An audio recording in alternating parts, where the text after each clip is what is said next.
Sírvanse levantar la mano. After the long drawn-out diplomacy, the drafting and redrafting, finally the moment of truth.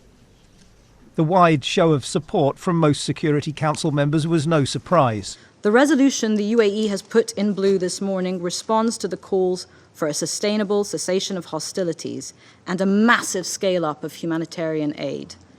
Often, in diplomacy, the challenge is meeting the moment in the world we live in, not in the world that we want. All eyes were on the US and Russia. Abstenciones. In the end, they both abstained. But it wasn't a veto, and so the resolution passed. On the ground, its immediate practical implications may be limited. The US did much to tone down the language, motivated by what it sees as Israel's right to keep fighting. So the call for an immediate ceasefire has gone, replaced instead with a call only for the conditions that might eventually lead to one. And the insistence in earlier drafts that the United Nations take control of the delivery of aid has also been struck out. The final version now talks of consulting all relevant parties.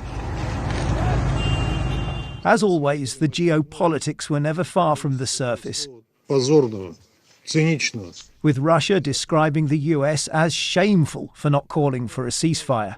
The US, in turn, dismissed that claim, given Russia's actions in Ukraine, and then made clear it had lingering concerns of its own.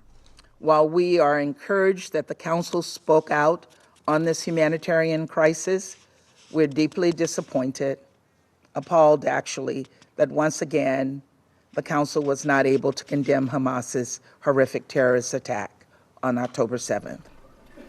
Despite the differences, though, there is now agreement on the scale of the crisis in Gaza and the intent, at least, to do more to address it. John Sudworth, BBC News, Washington.